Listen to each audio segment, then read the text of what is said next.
Hello students, myself Ilyas Ansari, faculty of mathematics, iron classes Kota में आप सभी का हार्दिक स्वागत करता हूं। आज हम मैथमेटिक्स के ऐसे चैप्टर के बारे में डिस्कस करेंगे जो आईआईटी मेंस और एडवांस के पॉइंट ऑफ व्यू से काफ़ी इम्पोर्टेंट होता है। तो बात करते हैं मैथमेटिक्स के ऐसे ही चैप्टर की, उसका नाम है कॉम्प्लेक्स नंबर। तो हम सबसे पहले डिस्कस करेंगे कि कॉम्प्लेक्स नंबर यानी कि सम्मिश्र संख्या क्या होती है। तो कॉम्प्लेक्स नंबर को समझने के लिए बेसिकली हम सबसे पहले दो संख्याओं की बात करेंगे।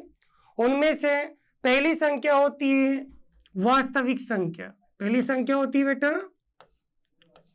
वास्तविक संख्या, ठीक है। और दूसरी संख्या की हम आगे बात करेंगे काल्पनिक संख्या।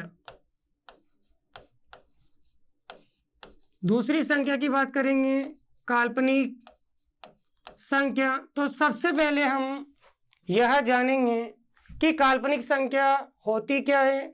जब भी रूट में माइनस की संख्या आए, जब भी रूट में माइनस की संख्या है तो इस प्रकार की संख्याओं का मान ज्ञात करना संभव नहीं होता है, इसलिए इनको हम काल्पनिक संख्या कहते हैं। तो बेटा काल्पनिक संख्या की पहचान एक सिंपल सी है, आपको सिर्फ देखना क्या है कि जब भी रूट के अंदर माइनस वाली संख्या आएगी तो उसको आप क्या कहोगे, काल्पनिक संख्या। तो ऐसे हम और भी लिख सकते हैं काल्पनिक संख्या, और इस प्रकार की ऐसी हम अनंत संख्याएं आगे लिख सकते हैं। यदि हम इस प्रकार की सभी संख्याओं को एक तरफ कर दें तो शेष बची हुई सभी संख्याओं को हम क्या कहेंगे, वास्तविक संख्या। तो बेटा वास्तविक संख्या में कौन कौन सी संख्या इंक्लूड हुई है, वास्तविक संख्या में सारी प्लस वाली संख्या काउंट हो जाएगी, इसके अलावा सभी माइनस वाली संख्या भी वास्तविक संख्या में काउंट कर ली जाएगी, वास्तविक संख्या में सभी पॉइंट वाली संख्या भी काउंट हो जाएगी, सभी भिन्न वाली संख्या भी इसमें इंक्लूड हो जाएगी, सभी भिन्न वाली संख्या भी इसमें इंक्लूड हो जाएगी। इसके अलावा इसमें रूट के अंदर प्लस वाली सभी संख्या भी वास्तविक संख्या में काउंट हो जाएगी। तो इस तरह की जितनी भी संख्याएं हैं उन सभी को हम क्या बोलेंगे, वास्तविक संख्या। तो आपको सिर्फ इतना याद रखना है कि काल्पनिक संख्या किसे कहा कि जब भी रूट के अंदर माइनस की संख्या आएगी तो उनको आप क्या बोल दोगे, काल्पनिक संख्या। और यदि ऐसी संख्याओं को एक साइड कर दें तो शेष बची सभी संख्याओं को आप क्या बोलोगे, वास्तविक संख्या। यदि हम वास्तविक संख्या और काल्पनिक संख्या को जोड़ दें, यदि हम वास्तविक संख्या और काल्पनिक संख्या को जोड़ दें तो बेटा क्या बन जाती है, वो सम्मिश्र संख्या। तो याद रखिए बच्चों कि सम्मिश्र संख्या बनी कैसे, वास्तविक संख्या और काल्पनिक संख्या को जोड़ने पर क्या बनेगी, सम्मिश्र संख्या। लेकिन जब भी सम्मिश्र संख्या को परिभाषित करना हो, जब भी सम्मिश्र संख्या को परिभाषित करना हो तो कैसे करोगे परिभाषित, x प्लस आई वाई रूप की प्रत्येक संख्या को सम्मिश्र संख्या कहते हैं। जो भी संख्या x प्लस आई वाई के रूप में होगी तो उसे आप क्या बोलोगे बेटा, सम्मिश्र संख्या। और सम्मिश्र संख्या को हम किससे प्रदर्शित करते हैं, स्मॉल जेड से। याद रखें सम्मिश्र संख्या को आप किससे प्रदर्शित करोगे, स्मॉल जेड से। तो यहाँ पर आप देख सकते हो जेड बराबर एक्स प्लस आई वाई। तो यहाँ पर बेटा आई क्या है, यहाँ पर बेटा आई क्या है, जहां पे आई होती है एक काल्पनिक संख्या। आई क्या होती है बेटा, एक काल्पनिक संख्या होती है और इसका मान होता है अंडर रूट -1। आई क्या होती है, एक काल्पनिक संख्या जिसका मान होगा अंडर रूट -1। और इस आई का एक विशेष नाम होता है आयोटा। आई का विशेष नाम क्या होता है बेटा, आयोटा। आई को आप क्या पढ़ोगे, आयोटा पढ़ोगे। क्या पढ़ोगे, आई को आप आयोटा पढ़ोगे। तो आयोटा एक काल्पनिक संख्या है। क्या सीखा हमने अभी, आयोटा क्या है, एक काल्पनिक संख्या। तो बेटा ये सम्मिश्र संख्या दो भागों से मिलकर बनी हुई है, तो दूसरे भाग में आयोटा, जिस भाग में आयोटा होगा उसे क्या बोलेंगे, काल्पनिक भाग। तो आप देख सकते हो दूसरी भाग में आयोटा काल्पनिक है, इसलिए उसका क्या नाम रखा हमने, काल्पनिक भाग। दूसरे भाग में आयोटा काल्पनिक था, इसलिए उसका नाम क्या रखा हमने, काल्पनिक भाग। और जिसमें आयोटा नहीं होगा, आप देख सकते हो पहले भाग में आयोटा नहीं है तो उसे हम क्या कहेंगे, वास्तविक भाग। जिसमें आयोटा नहीं है उसे आप क्या कहोगे, वास्तविक भाग। तो बेटा आयोटा क्या है, यहाँ पर एक काल्पनिक संख्या है और आयोटा किसका हमारा है, पहचानने के। आयोटा के द्वारा भी पहचान पाओगे कि जिसमें आयोटा स्थित है उसे आप क्या बोलोगे, काल्पनिक संख्या, और जिसमें आयोटा स्थित नहीं है उसे आप क्या कहोगे, वास्तविक संख्या। चलो इनको प्रदर्शित कैसे करेंगे, तो ध्यान रखिए बेटा, वास्तविक संख्या को इंग्लिश में हम बोलते हैं रियल। क्या बोलते हैं, वास्तविक को इंग्लिश में क्या बोलोगे, रियल बोलते हो। और जब भी वास्तविक संख्या को प्रदर्शित करना हो तो आगे से हम क्या ले लेंगे, दो अक्षर आर ई। आर ई का मतलब ये है कि रियल भाग को इंग्लिश में बोलते हैं पार्ट, और ब्रैकेट को पढ़ेंगे ऑफ, और ये वास्तविक भाग किसका है, सम्मिश्र संख्या जेड का। तो आर ई जेड का मतलब क्या हुआ बेटा, आर ई का मतलब रियल पार्ट, ब्रैकेट का मतलब ऑफ, जेड को हम पढ़ेंगे सम्मिश्र संख्या।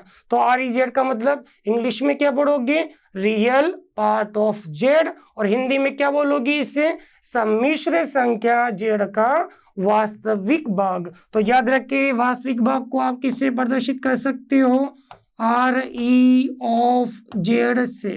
वास्तविक भाग को जब भी प्रदर्शित करना होगा तो आप किसके द्वारा प्रदर्शित कर सकते हो, आर ई ऑफ जेड से। ठीक इसी प्रकार से काल्पनिक भाग, काल्पनिक को इंग्लिश में हम क्या बोलते हैं, इमेजिनरी। क्या बोलते हैं काल्पनिक को इंग्लिश में, इमेजिनरी। तो जब भी काल्पनिक भाग को प्रदर्शित करेंगे तो आगे से इसमें क्या लोगे आप, दो अक्षर। कौन से दो अक्षर, आई एम। आई एम का मतलब है इमेजिनरी पार्ट। इमेजिनरी पार्ट किसका, सम्मिश्र संख्या जेड का। तो आई एम जेड का मतलब क्या हुआ, imaginary part of Z. Hindi में क्या पढ़ोगी इसे, सम्मिश्र संख्या जेड का काल्पनिक भाग। तो याद रखें काल्पनिक संख्या को प्रदर्शित करने का तरीका क्या बताया आपको, ए आई एम ब्रैकेट में जेड से। तो ये तो हो गई सम्मिश्र संख्या की बात। इसमें हमने देखा कि वास्तविक भाग को किसके द्वारा पहचानोगे और काल्पनिक भाग को कैसे पहचानोगे। चलो आगे कुछ उदाहरण हैं। आपको क्वेश्चन में क्या सम्मिश्र संख्या दी जाएगी और क्वेश्चन में सम्मिश्र संख्या देकर आपसे यूं पूछा जाएगा कि वास्तविक भाग ज्ञात कीजिए और काल्पनिक भाग भी ज्ञात कीजिए। तो देखो आप पहले उदाहरण में आप देख सकते हो, आपको एक सम्मिश्र संख्या दे रखी है बेटा। सम्मिश्र संख्या का मान दे रखा है -2 + 3 आयोटा। तो यहाँ पर आपसे पूछा है रियल पार्ट ऑफ जेड यानी कि वास्तविक भाग, और सेकेंड नंबर पे क्या पूछा है, इमेजिनरी पार्ट ऑफ जेड यानी कि काल्पनिक भाग। तो दोनों को हम पहचान पाते हैं बेटा, किसकी सहायता से पहचान पाते हैं, आयोटा की सहायता से। तो जिसमें आयोटा नहीं होगा, आप देख सकते हो यहाँ पे आयोटा नहीं है, और जिसमें आयोटा नहीं होगा उसे आप क्या बोलते हो, वास्तविक भाग। तो वास्तविक भाग कितना हुआ बेटा, -2। इसके बाद हम बात करते हैं काल्पनिक भाग की। तो जिसमें आयोटा स्थित होगा, तो यहाँ दूसरे भाग में आप देख सकते हो आयोटा मौजूद है, तो इसे हम क्या कहेंगे बेटा, काल्पनिक भाग। तो आपने देखा आयोटा किस काम आ रहा है बेटा, सिर्फ पहचानने के काम आ रहा है। लेकिन जब भी काल्पनिक भाग का मान पूछे, जब भी काल्पनिक भाग का मान पूछेगा तो आप कैसे बताओगे, आयोटा को छोड़कर। तो आयोटा को छोड़ेंगे तो काल्पनिक भाग का मान कितना बचा बेटा, 3 बचा। तो वास्तविक भाग कितना मिला इसमें, -2, और काल्पनिक भाग का मान कितना मिला इसमें, +3। तो ठीक इसी प्रकार से जो सेकंड उदाहरण है उसमें भी आप देखेंगे, यहाँ पर भी आपको एक सम्मिश्र संख्या दी हुई है, और इस सम्मिश्र संख्या में भी आपसे वही फर्स्ट क्वेश्चन की तरह क्या क्या पूछा है, एक तो वास्तविक भाग पूछा है और दूसरा क्या पूछा है बेटा, काल्पनिक भाग। चलो रियल पार्ट ऑफ जेड यानी कि वास्तविक भाग। चलो वास्तविक भाग को पहचानते कैसे हो, जिसमें आयोटा नहीं हो, जिस भाग में आयोटा नहीं होगा उसे आप क्या बोलते हो, वास्तविक भाग। तो देखो बेटा वास्तविक भाग का कितना मान है यहाँ पर 5। तो इसी प्रकार आप देखोगे काल्पनिक भाग भी हम बता सकते हैं आराम से। काल्पनिक भाग को कैसे पहचानते हो, जिसमें आयोटा स्थित हो तो उसे आप क्या बोलते हो, काल्पनिक भाग। तो आयोटा तो सिर्फ किस काम आया बेटा, काल्पनिक भाग को पहचानने के काम आया। लेकिन जब भी काल्पनिक भाग का मान पूछे, जब भी काल्पनिक भाग का मान पूछे तो आप कैसे बताओगे बेटा, आयोटा को छोड़कर। तो आयोटा को छोड़ेंगे तो काल्पनिक भाग का मान कितना, -2। चलो इसी तरह हम तीसरे क्वेश्चन की बात करते हैं, उदाहरण नंबर 3। तो यहाँ पर भी आपको सम्मिश्र संख्या दी हुई है। तो आप देख सकते हो इसमें वास्तविक भाग को पहचानेंगे कैसे, जिस भाग में आयोटा नहीं हो। तो आयोटा किसमें नहीं बेटा, यहाँ पहले पद में भी आयोटा नहीं है, दूसरे पद में भी क्या आयोटा नहीं है, इन दोनों में आयोटा नहीं है, इसलिए इनको क्या कहोगे आप, वास्तविक भाग। क्या बोलोगे इन दोनों को, चूंकि इन दोनों भागों में आयोटा नहीं है इसलिए इनको हम क्या कहेंगे, वास्तविक भाग। तो बात करते हैं आगे काल्पनिक भाग की। तो काल्पनिक भाग को पहचानने का तरीका क्या है बेटा, जिस भाग में आयोटा स्थित होता है उसे हम क्या बोलते हैं, काल्पनिक भाग। तो आयोटा के द्वारा आप पहचान पाओगे कि आयोटा क्या है बेटा, काल्पनिक भाग है। लेकिन जब भी काल्पनिक भाग का मान बोलोगे, जब भी आप काल्पनिक भाग का मान बताओगे तो कैसे बताओगे, आयोटा को छोड़कर। तो आयोटा को छोड़कर देखेंगे तो काल्पनिक भाग का मान कितना बचा है, यहाँ पर C बचा है। तो आगे हम बात करेंगे बेटा, अगला जो हमारा टॉपिक है वो क्या है, विशुद्ध वास्तविक संख्या और विशुद्ध काल्पनिक संख्या। तो बेटा आप सभी ने देखा है कि सम्मिश्र संख्या Z, सम्मिश्र संख्या Z कितने भागों से मिलकर बनी होती है बेटा, 2 भागों से मिलकर बनी होती है। सम्मिश्र संख्या Z कितने भागों से मिलकर बनी होती है, 2 भागों से, एक तो वास्तविक भाग और दूसरा क्या बेटा, काल्पनिक भाग। यदि सम्मिश्र संख्या में काल्पनिक भाग का मान 0 कर दे, सम्मिश्र संख्या में काल्पनिक भाग का मान 0 कर दे तो बेटा आप देख सकते हो इसमें बचा क्या है, सिर्फ वास्तविक भाग। चूंकि वास्तविक भाग बचा होने की वजह से इसका नाम क्या रख दिया अपन ने, विशुद्ध वास्तविक संख्या। सिर्फ और सिर्फ वास्तविक भाग बचा था इसलिए नाम भी क्या रखा इसका, विशुद्ध वास्तविक संख्या। तो आराम से आप परिभाषा दे सकते हो विशुद्ध वास्तविक संख्या की, जैसा कि हमने अभी सीखा वैसे की वैसी परिभाषा दे सकते हो।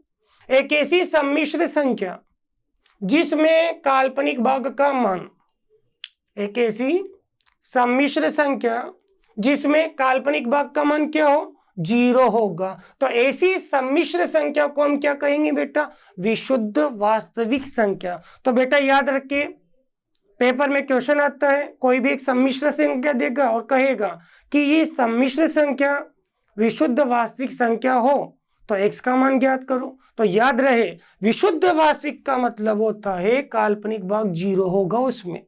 विशुद्ध वास्तविक का मतलब क्या, काल्पनिक भाग का मान कितना होगा उसमें, 0। तो जैसे हमने विशुद्ध वास्तविक संख्या को समझा तो ठीक इसी प्रकार से हम किसकी भी बात करेंगे, विशुद्ध काल्पनिक संख्या की। तो देखो बेटा वही सेम टू सेम, सम्मिश्र संख्या 2 भागों से मिलकर बनी हुई है, कितने भागों से, 2 भागों से, ठीक है, x प्लस आयोटा y। यदि इस बार हम वास्तविक भाग का मान कर देते हैं 0, सम्मिश्र संख्या में वास्तविक भाग का मान क्या कर देते हैं बेटा, 0। अब आप देख सकते हो कि वास्तविक भाग तो हमने 0 कर दिया, अब बताओ बच्चा क्या है इसमें, सिर्फ और सिर्फ काल्पनिक भाग।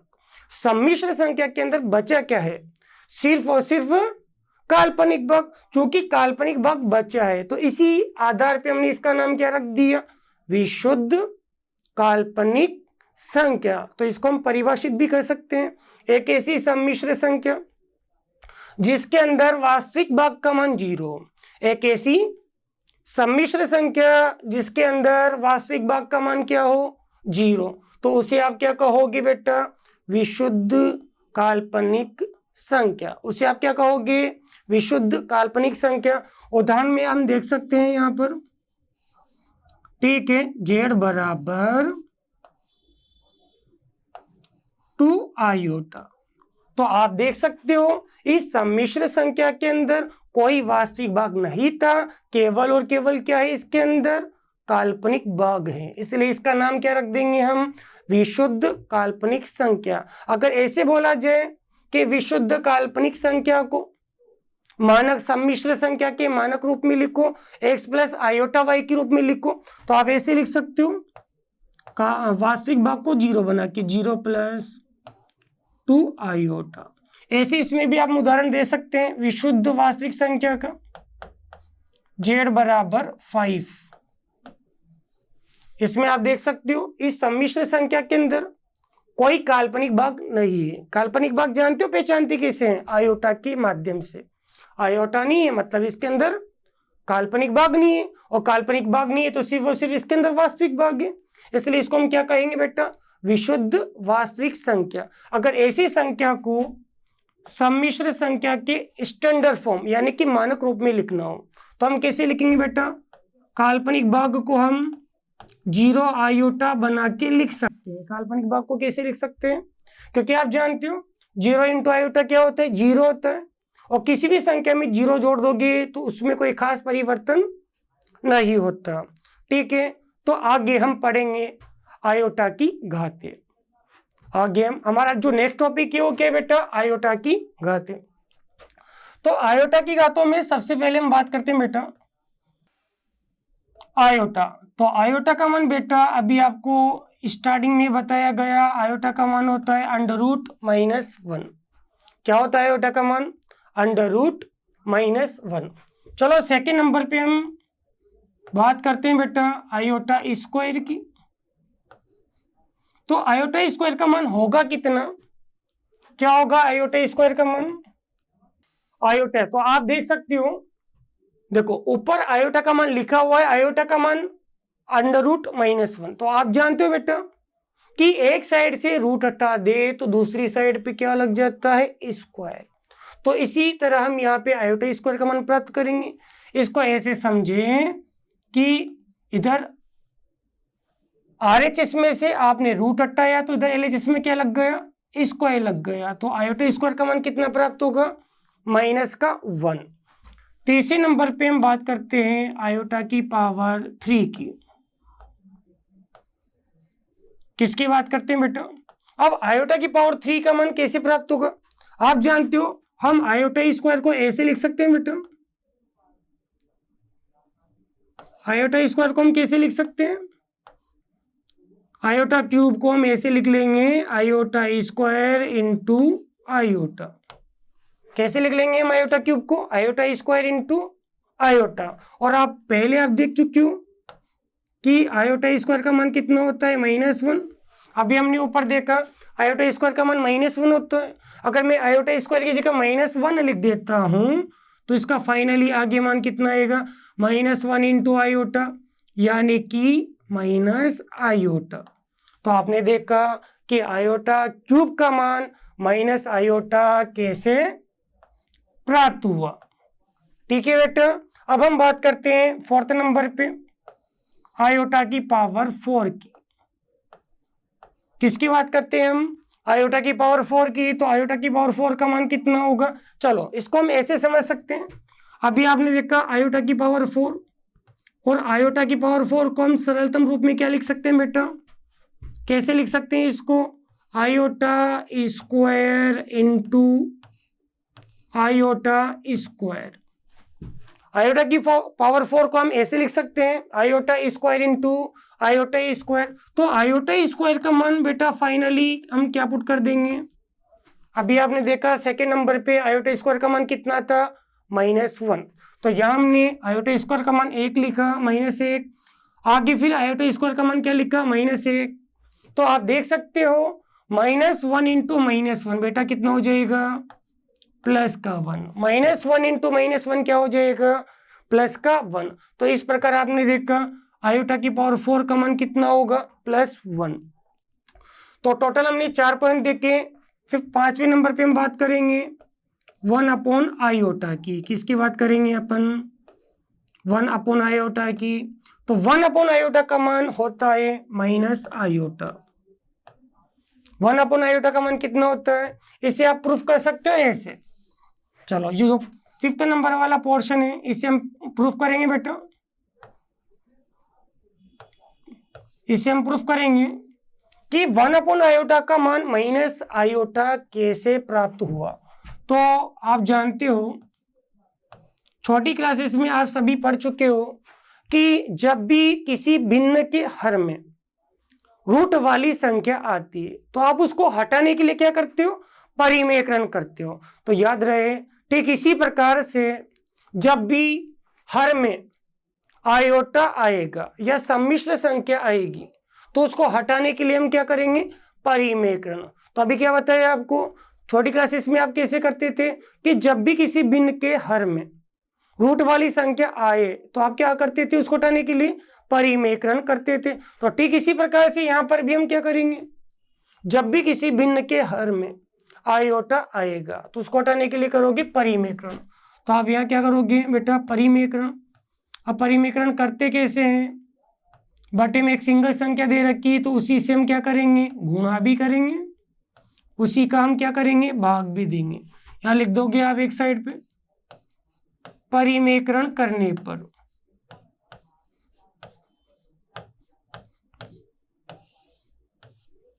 क्या किया आपने? परिमेयकरण किया। देखो आप देख सकते हो आगे ऊपर हम मल्टीप्लाई करेंगे, आयोटा को 1 से मल्टीप्लाई करेंगे तो आयोटा आएगा। नीचे देखो आयोटा इंटू आयोटा गुणा होके क्या हो जाएगा? Iota square. Iota into iota कितना होगा बेटा? Iota square. तो आप देखो आप आगे आयोटा स्क्वायर का मान रख दोगे। इधर देखा ना अभी आपने, आयोटा स्क्वायर का मान क्या रखेंगे हम? -1। क्या रखोगे आयोटा स्क्वायर का मान? -1 रखेंगे। और आयोटा में जब -1 का भाग दोगे तो फाइनली माइनस आयोटा प्राप्त होगा। तो यहां से प्रूफ होता है कि 1/आयोटा किसके इक्वल होगा? माइनस आयोटा के। 1/आयोटा किसके इक्वल होगा? बहुत ही यूजफुल फॉर्मूला है। आगे क्वेश्चन के बीच में जब भी 1/आयोटा बनेगा तो आप वहां आगे क्या पुट कर दोगे? माइनस आयोटा डायरेक्ट पुट कर सकते हो। ठीक है, जैसे हम बात करते हैं क्वेश्चन की, तो क्वेश्चन क्या है बेटा? आयोटा की पावर 9 का मान ज्ञात करना है अपन को। किसका मान ज्ञात करना है? आयोटा की पावर 9 का। तो आयोटा की पावर 9 का मान कैसे ज्ञात करेंगे आप?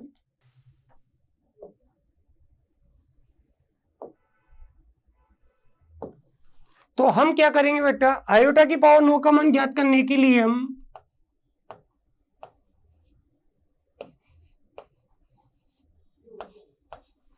वैसे तो आयोटा की घातों को हल करने के काफी तरीके। हम आयोटा की पावर को आयोटा स्क्वायर बना के भी हल कर सकते हैं और आयोटा की पावर 4 बना के भी हल कर सकते हैं। और इसके अलावा काफी सारी शॉर्ट ट्रिक्स होती है, जैसे कि मैं आपको इजी वे में बताऊं।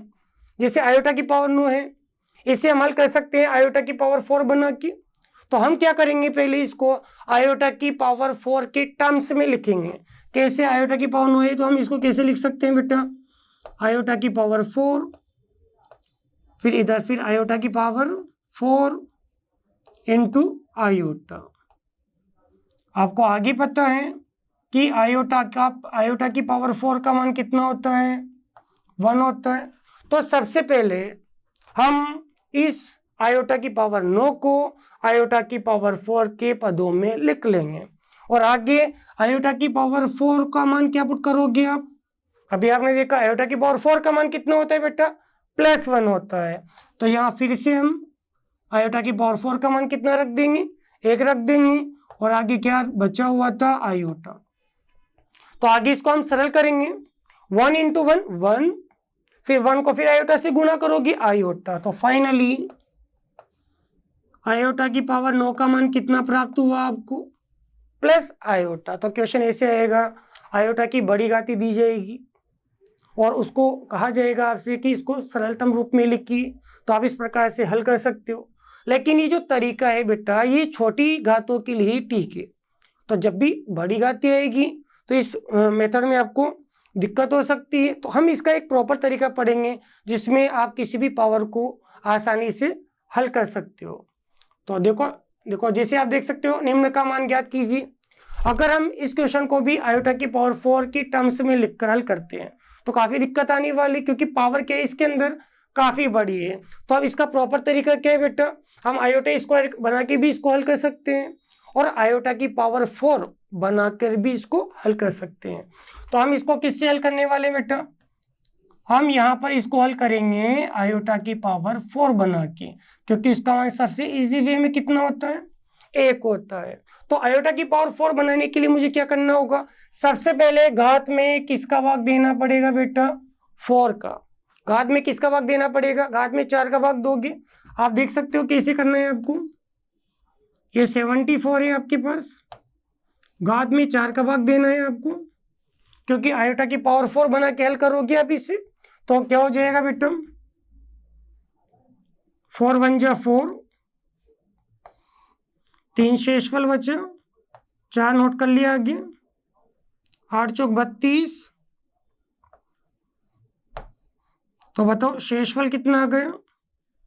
तो यूक्लिड विभाजन प्रमेय लगा के इसको क्या लिख लोगे आप, क्या लिख सकते हैं बताओ, 74 आया तो क्या लिख लेंगे, भाज्य बराबर, भाज्य कितना है, अरे जिसमें भाग देते हो उसको क्या बोलते हैं, भाज्य, जिसका भाग देते हैं उसे भाजक, जितनी बार भाग जाएगा उसको शेष भागफल, और जो बच जाएगा उसको क्या कहोगे, शेषफल। तो भाज्य बराबर भाजक इंटू भागफल प्लस शेषफल। तो 74 को हम सरलतम रूप में क्या लिख सकते हैं बेटा, तो यहाँ पावर में आपने देखा 74 था, उसको हम सरलतम रूप में क्या लिख लेंगे, 74 को क्या लिख सकते हैं, 4 इंटू 18 प्लस 2, ऐसे। तो सबसे पहले आपको क्या करना होगा, घात में 4 का भाग देकर उसको ऐसे सरलतम रूप में लिखोगे। देखो अब यहाँ पे रूल क्या लगा बेटा, आपने छोटी क्लासेस में पढ़ा है कि जब भी दो घातांक गुणा में हो, जब भी दो घातांक क्या हो बेटा, गुणा में, तो आपने देखा उसको, जब भी दो घातांक गुणा में हो, आधार बराबर हो, तो घातें जुड़ जाती है, घातें क्या होगी, जुड़ जाएगी। तो पहले आपको ये दिया होता था और आप ऐसा करते थे, लेकिन इस बार आपको उल्टा करना है और इसको उल्टा समझना है। इस बार आपको उल्टा करना है, उल्टा समझना है कैसे, इसको उल्टी तरफ से पढ़ेंगे इसको। यदि किसी संख्या की घात में, यदि किसी संख्या की घात में दो संख्याएं जुड़ी हुई हो तो उसको हम क्या करेंगे, इसी आधार पे अलग अलग लिख के गुणा कर देंगे। उनको हम क्या करेंगे, इसी आधार पे अलग अलग लिख के गुणा कर देंगे। तो आप देख सकते हो यहाँ पर आयोटा की घात में ये पहली संख्या और ये दूसरी संख्या, घात के अंदर दो संख्या जुड़ी हुई है, तो आप क्या करोगे, दोनों को इसी आधार आयोटा पे अलग अलग लिखोगे। तो यहाँ 4 इंटू 18 अलग से लिखा और इसी आधार पर 2 को अलग से लिखेंगे, लिख लिया। तो दोनों को अलग अलग आधार पे लिखेंगे पहले, फिर उनको क्या कर देंगे, गुणा कर देंगे। तो रूल कैसे लगाया, फॉर्मूला कैसे लगाया, घात के अंदर, घात में जब भी दो संख्या जुड़ी हुई होगी तो इसी आधार पे उनको अलग अलग लिखोगे, फिर गुणा कर दोगे। तो वैसे मैंने क्या किया यहाँ पर, ठीक है। तो अगला इसमें फॉर्मूला क्या बन रहा है बेटा, आपने छोटी क्लासेस में पढ़ा है कि जब भी घात के ऊपर, जब भी घात के ऊपर घात लगी हो, जब भी घात के ऊपर घात लगी हो तो घातों को हम गुणा कर देते हैं। जब भी घात के ऊपर घात लगी हो तो घातों को हम गुणा कर देते हैं। तो यहां पर ये फॉर्मूला ऐसे लगेगा। तो आप देख सकते हो यहाँ पर घात के अंदर दो संख्या गुणा में, घात के अंदर क्या है बेटा, दो संख्या गुणा में, तो उनको हम क्या करेंगे, इसी आधार पर घात के ऊपर घात लगाकर लिख सकते हैं। पहले हम ये होता था हमारे पास और ऐसा हम उसको लिखा करते थे, लेकिन यहाँ फॉर्मूला उल्टे तरीके से यूज हो रहा है। आपके यहाँ पे क्या दिया होगा, घात के अंदर दो संख्या गुणा में दे रखी, पहली संख्या 4 और दूसरी संख्या 18, ब्रैकेट का मतलब गुणा होता है बेटा। तो जब भी घात में दो संख्या गुणा में हो तो उनको हम कैसे लिख पाएंगे बेटा, इसी आधार पर घात के ऊपर घात लगा के लिख पाएंगे। तो यहाँ पर हम क्या करेंगे, इसको घात के अंदर देखो, आप देखो 4 × 18 है, तो इसको हम ऐसे लिख देंगे, 4 अंदर की तरफ लिया और बाहर क्या लिखा हमने, इसी आधार पे उनको घात के ऊपर घात लगा के लिख सकते हैं। तो आप देखो घात के ऊपर घात लगी होगी तो घात ही गुणा होगी, और घातों को गुणा करेंगे तो वापस ऊपर वाला ही तो आएगा। तो यानी कि इसको हम ऐसा लिख सकते हैं। तो 4 को अंदर क्यों लिया बेटा, मैं इसको ऐसे भी तो लिख सकता था, ऐसे भी लिख सकता था, 8 अंदर लूँ और 4 बाहर लूँ, तो बेटा तब भी वही सेम आंसर आता था, जब भी वही सेम आंसर आएगा। ये इसका मतलब भी वही 4 × 8 हुआ। अरे घात के ऊपर घात है तो घात गुणा ही तो होगी ना, तब भी 4 × 18 आएगा। यहाँ भी घात के ऊपर घात है, तब भी वही 4 × 18 आएगा घात में।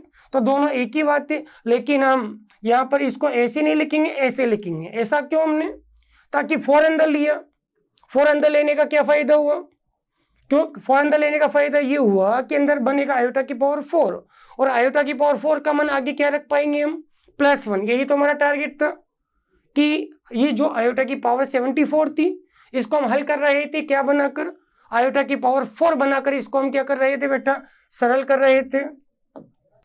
ठीक है, तो हमने इसको ऐसा लिखा, और आगे क्या है बेटा, आयोटा स्क्वायर, क्या लिखा हमने आगे। अब हम दोनों का मान पुट कर देंगे। आपने देखा कि अंदर आयोटा की पावर 4 बना हुआ है, और आयोटा की पावर 4 का मान हम क्या रखेंगे, 1 रखेंगे, पावर 8।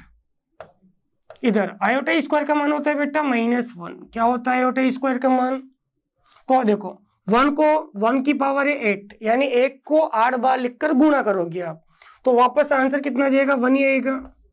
आगे फिर से कितना है, -1, तो 1 × -1 फाइनली आंसर कितना होगा, -1। तो आपने पिछले क्वेश्चन में देखा था, पिछले क्वेश्चन में आयोटा की पावर 9 थी, तो उसको हमने कैसे लिखा था सरलतम रूप में, आयोटा की पावर 4, आयोटा की पावर 4, फिर आया था आयोटा।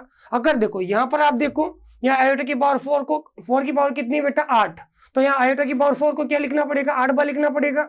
आयोटा की पावर 4 × आयोटा की पावर 4 × आयोटा की 4, ऐसे 8 बार लिखना पड़ेगा। फिर उसके बाद आएगा आयोटा स्क्वायर, तो 8 की 8 जगह हम आयोटा की पावर 4 का मान कितना रख देंगे, 1 रखेंगे, 1 × 1 × 1 × 1 × 8 बार, तो गुणा होके 1 हो जाएगा, और गुणा में 1 लिखने का कोई मतलब ही नहीं होता। तो आपने देखा आयोटा स्क्वायर का मान आगे -1 रखोगे, और -1 × 1 कितना हो जाएगा, -1 हो जाएगा। तो इस प्रकार आपने देखा आयोटा की पावर 74 को हमने कैसे सरल किया और उसका कैसे मान ज्ञात किया। बेटा अभी भले इसमें टाइम लगे सीखने में, लेकिन जब एक बार इसको सीख जाओगे तो काफ़ी आसानी से हम इसको सरल कर पाएंगे। इसके अलावा इस क्वेश्चन को हल 2 सेकेंड में भी हल कर सकते हैं, उसकी शॉर्ट ट्रिक होगी, तो अगली स्लाइड में अगली क्लास में हम उसका शॉर्ट तरीका भी सीखेंगे। तो सेकेंड नंबर पर हम बात करते हैं इसी क्वेश्चन का सेकेंड पार्ट। आपसे यहाँ पर किसका मान पूछा है, आयोटा की पावर -39। तो सबसे पहले हमें क्या करना पड़ेगा, घात को प्लस में बनाना पड़ेगा। तो आप अच्छे से जानते हो किसी भी संख्या को अंश से हर में या हर से अंश में ले जाएं तो घात का चिन्ह बदलता है। तो आप देख सकते हो आयोटा की पावर -39 अंश में है यहाँ पर, जब इसे हम हर में ले जाएंगे, जब इसे आप कहाँ ले जाओगे बेटा, हर में, तो घात पहले माइनस की थी तो अब किसकी हो जाएगी, प्लस की। आगे का जो तरीका है वो बिल्कुल सेम टू सेम है, जैसे हमने इधर किया, यहाँ पर कैलकुलेशन हुई थी अंश में क्योंकि आयोटा की पावर प्लस में थी अंश में, यहाँ पे आयोटा की पावर नीचे हर में है, तो ये जो कैलकुलेशन अंश में हुई थी ये ऐसे कैसे कैलकुलेशन कहाँ करोगे, यहाँ हर में, क्योंकि आयोटा की पावर 39 हर में मौजूद है। तो सबसे पहले आपको करना क्या होगा, घात में 4 का भाग देना होगा और आयोटा की पावर 4 बना के इसके क्या करेंगे, कंप्लीट करेंगे। तो घात में 4 का भाग दोगे आप ऐसे, घात में 4 का भाग दोगे तो 4 9 जा 36, 4 का पहाड़ा 9 बार बोलेंगे तो हो जाएगा 36, शेषफल कितना आएगा। तो यूक्लिड विभाजन प्रमेय का लगा सकते हैं, भाज्य बराबर, तो भाज्य कितना है बेटा यहाँ पर 39, भाज्य बराबर भाजक इंटू भागफल, भाजक तो 4 है, भागफल 9 है, प्लस शेषफल कितना 3, शेषफल कितना होगा 3 होगा, तो कितना गया 39 बराबर 4 × 9 + 3। तो यहाँ पे हम 39 की जगह सरलतम रूप में क्या लिखेंगे 4 × 9 + 3 लिख देंगे। ठीक है, तो आगे देखो, आगे आप देख सकते हो यही फिर से यही फॉर्मूला लगा, आधार बराबर घातीय जुड़ेगी, तो रिवर्सिबल वे में फॉर्मूला यूज करना है आपको। कैसे सीखा था हमने ये फॉर्मूला कि किसी भी संख्या की घात में दो संख्या जुड़ी है तो उनको इसी आधार पे पहले अलग अलग लिखोगी फिर गुणा कर दोगी, तो यहाँ पर भी वही करेंगे हम। तो आप देख सकते हो घात में दो संख्या जुड़ी हुई है, पहली संख्या 4 × 9, दूसरी संख्या है 3, तो दोनों को इसी आधार पे अलग अलग लिखा जाएगा। पहले 4 × 9 और इधर आयोटा की पावर में 3, दोनों को इसी आधार पे हमने अलग अलग लिखा, फिर गुणा कर दिया उनको। देखो नीचे फिर से हर में क्या फॉर्मूला बना, घात में दो संख्या गुणा में है, घात के अंदर दो संख्या गुणा में है, तो जब भी घात के अंदर दो संख्या गुणा में होगी तो इसी आधार पे उनको घात के ऊपर घात लगा के लिख सकते हैं अपन। तो घात में दो संख्या गुणा में है तो इनको हम घात के ऊपर घात लगा के लिख सकते हैं, अंदर 4 रखा बाहर 9 रखा, इधर कौन है भैया आयोटा क्यूब। ठीक है, आगे फॉर्मूला आप जानते हो,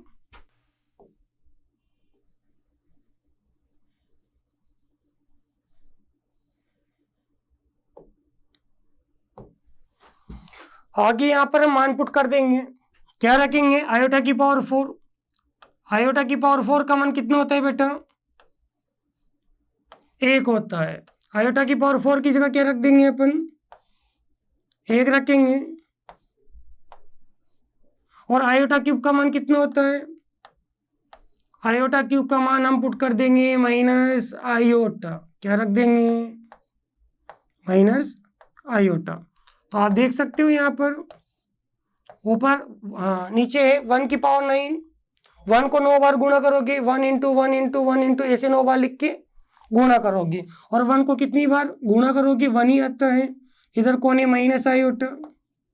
तो ऊपर देख लो आप क्या बना फाइनली, नीचे हो जाएगा माइनस आयोटा, क्या हो जाएगा नीचे 1 × माइनस आयोटा, माइनस आयोटा देखो हम माइनस को तो आगे लिख देंगे ऐसे, और उधर हो जाएगा 1 आयोटा। अब यहाँ फिर से फॉर्मूला यूज हुआ, अभी पिछली स्लाइड में हमने पढ़ा था 1 आयोटा, उसको प्रूफ भी किया था, और वहां आपने देखा था कि 1 आयोटा का मान कितना मिला था आपको माइनस आयोटा, 1 आयोटा का मान क्या मिला माइनस आयोटा। तो यहाँ पर हम क्या करेंगे 1 आयोटा की जगह माइनस आयोटा हमने लिखा, और माइनस × माइनस हो गया प्लस आयोटा, क्या हो गया इसमें प्लस।